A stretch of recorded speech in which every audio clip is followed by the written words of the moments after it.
bahwasannya setiap masa ke masa, ketika kita berdakwah, ketika kita mengajak orang untuk mengenal Allah, mengajak orang untuk menggali ilmu Allah, ada saja tantangannya, ada saja ujiannya, ada saja yang menghalanginya, ada saja yang menjadi cobaannya ibadah Allah. Kenapa? Karena di zaman Rasulullah, di zaman Nabi-Nabi sebelum Rasulullah juga semacam itu ibadah Allah. Akan tetapi ibadah Allah, ada sebuah kaidah. Apa dalam kaidah? Kullu zamanin syai'un wa kullu syai'in zamanun. Setiap masa ada sesuatunya dan setiap sesuatu ada masanya ibadah Allah. Artinya apa? Setiap sesuatu ada masanya. Di zaman Rasulullah dakwahnya semacam ini. Di zaman sebelum Rasulullah zamannya semacam ini. Di zaman Nabi Isa dakwahnya melalui pengobatan. Di zaman Nabi Muhammad SAW dakwah semacam ini. Di zaman Nabi Daud dakwah semacam ini. Aneka ragam bentuk dakwah. Dan sekarang di zaman kita ibadah Allah, zaman canggih, zaman teknologi, zaman aneka ragam tantangan dan ujian. Kalau dulu orang tua kita berdakwah, orang tua kita mengajak ke pengajian, orang tua kita mengajak orang mengenal agama, tantangannya tidak sedahsyat semacam ini ibadah Allah. Tidak sedahsyat saat ini ibadah Allah. Kalau dulu yang namanya hiburan itu tidak terlalu banyak, sehingga apa? Mereka untuk diajak ke pengajian itu tidak terlalu sulit ibadah Allah. Sekarang adalah tantangannya luar biasa. Setiap masa ada sesuatunya, setiap sesuatu ada masanya. Dan sekarang kita ditandingi dengan aneka ragam teknologi untuk mereka mengenalkan kepada Allah Subhanahu wa taala ibadah Allah. Jadi sekarang itu kita itu harus banyak cara. Bagaimana cara berdakwah? Bagaimana cara mengajak orang biar senang ke pengajian? Biar senang mau mengenal Allah, biar senang mau menggali agama Allah, biar senang dia beribadah, biar senang berzikir. Kita ini harus beraneka ragam cara. Agar apa? Agar saudara-saudara kita, umat Nabi Muhammad SAW mengenal benar-benar kepada Allah dan menambah terhadap keyakinan ibadah kepada Allah Subhanahu wa taala. Pernah saya sampaikan, dakwah itu ada dua. Satu, dakwatun ilal huda. Yang kedua, dakwatun lil hukmi. Apa dakwatun ilal huda? Ajak mereka biar semangat untuk meraih hidayah Allah. Ajak mereka biar senang dulu ibadah kepada Allah. Apalagi dengan aneka ragam tantangan di akhir zaman semacam ini. Ajak mereka biar senang dulu apa yang menjadikan kesenangannya mereka untuk mengingat Allah Subhanahu wa taala. Cari cara dakwatun ilal huda. Kalau orang baru belajar ibadah, baru semangat ibadah, baru semangat ke masjid, baru semangat berjamaah, jangan dibilang tumben. Tumben, pantesan nih, gak ada angin. Lu mau jamaah. Itu ya.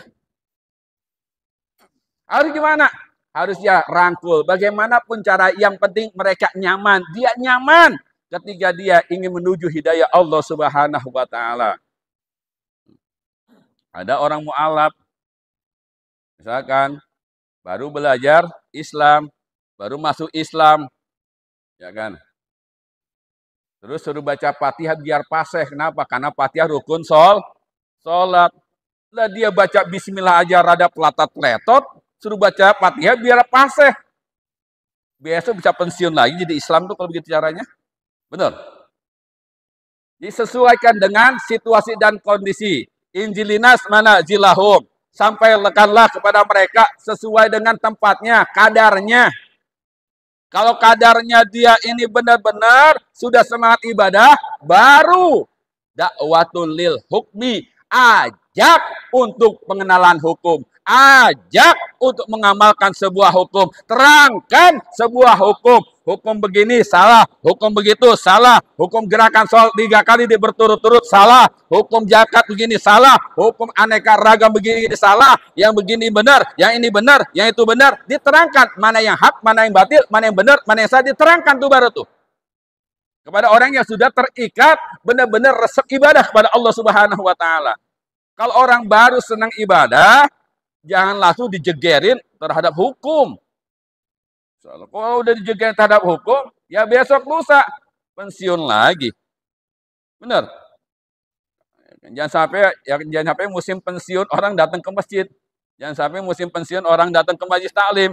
Jangan sampai orang pensiun ya kan zikir kepada Allah Subhanahu wa taala. Bagaimanapun caranya, kita ajak untuk mereka senang ibadah kepada Allah Subhanahu wa taala. Bu, sekarang kan aneka ragam anak-anak ketantangannya luar biasa, Bu ya.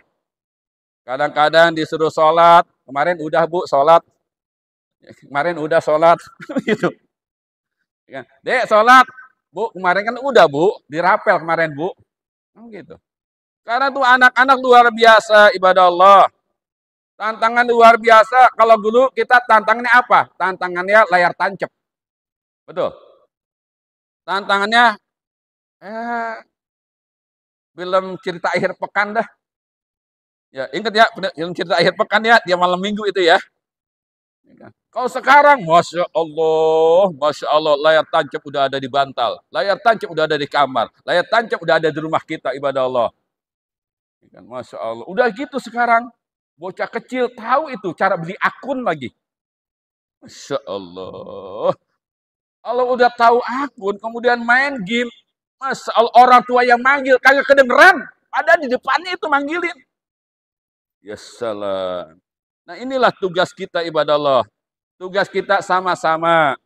Akan tetapi, kalau seandainya anak kita pengen dijaga sama Allah, dalam pergaulan, anak kita pengen ditolong oleh Allah dalam pergaulan, maka apa kata Allah Subhanahu wa taala? Ya ayyuhalladzina amanu in tansurullah yansurukum wa yusabit aqdamakum. Wahai orang-orang yang beriman, tolongin agama Allah, niscaya kalian ditolong oleh Allah Subhanahu wa taala. Tolongin agama Allah, niscaya usaha kalian ditolong oleh Allah Subhanahu wa taala. Tolongin agama Allah, niscaya akidah kalian ditolong oleh Allah Subhanahu wa taala. Tolongin agama Allah, niscaya jabatan kalian ditolong oleh Allah Subhanahu wa taala. Tolongin agama Allah, niscaya keyakinan kalian akan ditolong oleh Allah Subhanahu wa taala. Tolongin agama Allah, niscaya keluarga kalian akan ditolong oleh Allah Subhanahu wa taala. Tolongin agama Allah, niscaya anak keturunan kalian dijaga imannya oleh Allah Subhanahu wa taala. Tolongin agama Allah, niscaya pergaulan anak kita ditolong oleh Allah Subhanahu wa taala. Kalau kita benar-benar menolong agama Allah Subhanahu wa taala, yakinkan seyakin-yakinnya Allah akan menolong aneka ragam pertolongan Allah Subhanahu wa taala kalau benar kita tulus untuk menolong agama Allah Subhanahu wa taala ibadah Allah. Hanya orang-orang yang berimanlah yang benar-benar mau menolong agama Allah Subhanahu wa taala. Jadi jangan khawatir Bapak Ibu, aneka ragam tantangan, aneka ragam pergaulan. Kalau benar-benar kita menolong agama Allah, niscaya anak kita dijaga pergaulannya ibadah Allah. Insya Allah. Pusing kadang-kadang kalau nggak tahu resepnya. Ngadepin pergaulan anak sekarang. Ada yang nongkrong. Di mana no? Di lampu merah. Nungguin telolet. Telolet, ada grupnya lagi. Masya Allah. Udah gitu. Ada stikernya lagi. Pak Haji Solihin.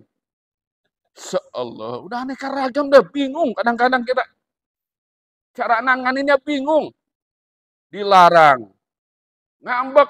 Kagak dilarang. Ngebahayain. Betul. Udah gitu, Masya Allah. Ini bocah, kadang-kadang ngejejer tuh di pinggir jalan. Ngapain tuh ngejejer? Mainin game. Allahu Akbar. Betul nggak? Betul nggak? Sekarang banyakan anak yang diem di rumah, apa banyakan anak yang diem di rumah pegang HP sekarang? Yang megang HP.